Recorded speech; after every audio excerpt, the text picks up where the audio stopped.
حضور پر نور شافع یوم النشور صلی اللہ تعالیٰ علیہ وآلہ وبارک وسلم نے ارشاد فرمایا کہ 3 چیزیں اصل ایمان میں سے ہیں، یعنی ایمان کی جڑ ہیں۔ پہلی بات تو یہ ہے کہ حضور نے فرمایا کہ جتنا بھی کوئی گناہگار ہو، یہ لفظ اپنے ذہن میں رکھنا ہے، گناہگار ہو، سیاہ کار ہو، جتنا مرضی، حضور نے فرمایا کہ ہم اس کے گناہ کی وجہ سے اسے اسلام سے نہیں نکالیں گے۔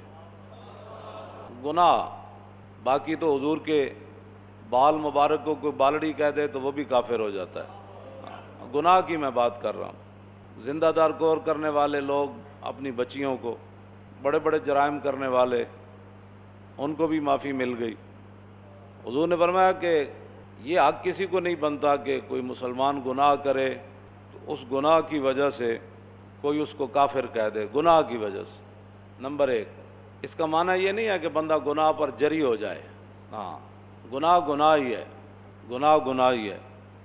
اس کا معنی یہ نہیں ہے کہ پھر کوئی سن کر یہ چلا جائے تو لو جی بندہ، تو ممکن ہے وہ گناہ اس کو کفر تک لے جائے، پھر اس واسطے گناہ ہی ہے، اس پر جری نہیں ہونا۔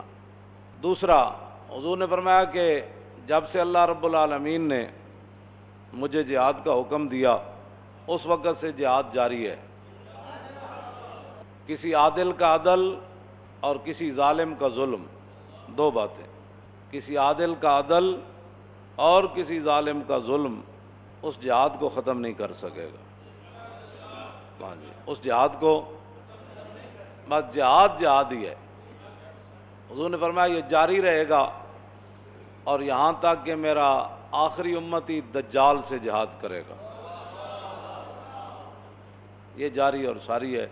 اس کو کسی عادل کا عدل، کسی ظالم کا ظلم ختم نہیں کر سکے گا، یہ جاری اور ساری رہے گا۔ اور تیسری بات، والایمان بالاقدار، فرمایا تیسری بات جو ایمان کی جڑ ہے وہ یہ ہے کہ تقدیر پر ایمان رکھنا ہے۔ بس جو تقدیر ہے اس سے بندہ دائیں بائیں نہیں ہو سکتا، مگر کرنے سے بندہ تباہ اور برباد ہو جاتا ہے۔ بس یا اللہ جس کے بارے میں تو فیصلہ فرما دے اسے کوئی ٹال نہیں سکتا، اور جسے تو بچا لے اسے کوئی پھنسا نہیں سکتا۔ بس یہ 3 چیزیں اصل ایمان میں سے ہیں، یہ اس سے دائیں بائیں فرار نہیں ہے۔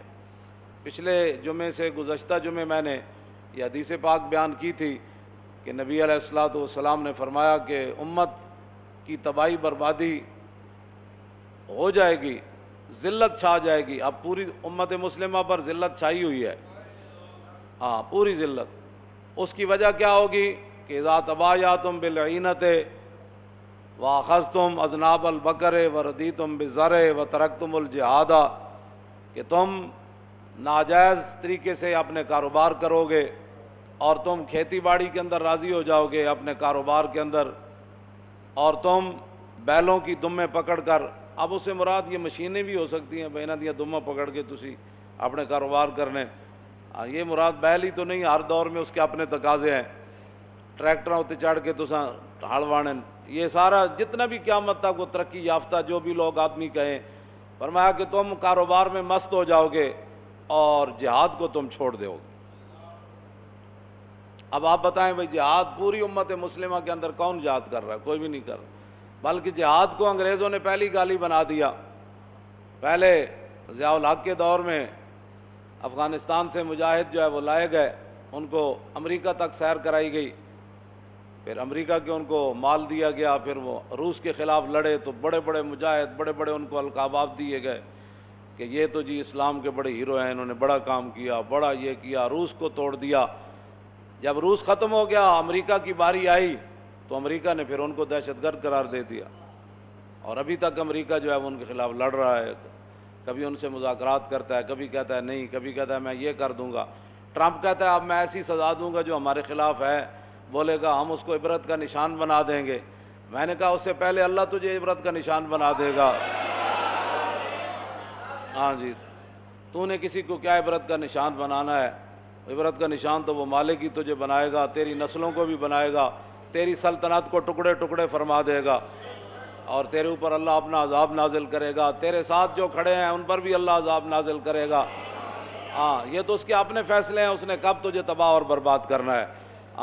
روس والے بھی کہتے تھے کہ ہم تو فضائیں جو ہیں وہ بھی چھان کر آ گئے ہیں، وہاں ہمیں اللہ نظر نہیں آیا۔ وہ اتنے مغرور تھے، وہ اللہ کا انکار کرتے تھے روس والے۔ وہ ان کا ایک صدر کا بیان آیا تھا، اس نے کہا ہم نے تو فضائیں بھی چھان ماری، جب وہ پورے بدماش تھا اس وقت کی میں بات کر رہا ہوں، بعد میں تو پھر وہ ذلیل ہوا۔ تو لیکن وہی روسی تھے جو فضاؤں کو تو چھان آئے تھے کہ ان کو وہاں رب کی قدرت نہ ملی، لیکن وہ جب بھوکے ہوئے تو کوڑا کرکٹ کے ڈھیروں سے وہ روزی کھا رہے تھے، تلاش کر رہے۔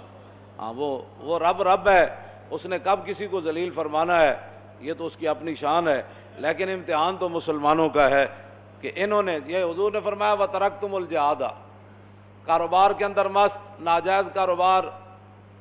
آپ جانتے ہیں ناجائز کاروبار کیا ہے، ساری دنیا کو پتہ ہے ناجائز کاروبار کون کرتا ہے، ساری دنیا کو پتہ ہے وہ پیسے لوگ کیسے کماتے ہیں، کس انداز سے کماتے ہیں، نمبر 2 مال کیسے بیچتے ہیں اور لوگوں کو دھوکہ کیسے دیتے ہیں، ایک مال کا وعدہ کر کے 2 نمبر مال، ملاوٹ، یہ ساری چیزیں مسلمانوں کو پتہ ہے، سارا کچھ کر رہے ہیں۔ حضور نے فرمایا یہ تم کام جاری رکھو گے، لیکن جہاد بھی تم چھوڑ دو گے، پھر کیا ہوگا؟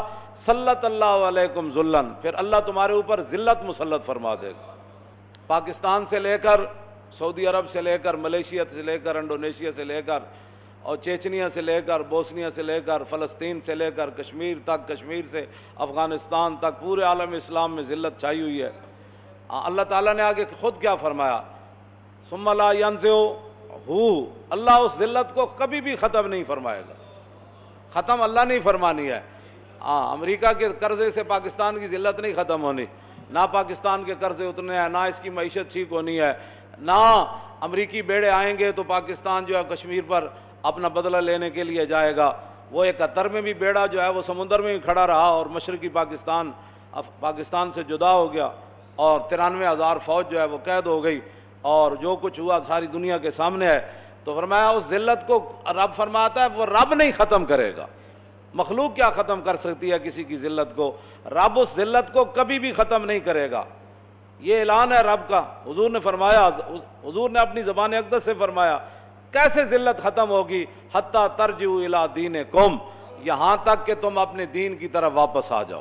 مزید ویڈیوز اور اپڈیٹس کے لیے یوٹیوب پر علامہ Khadim Hussain Rizvi official channel subscribe کریں اور بیل آئیکن پر بھی کلک کریں۔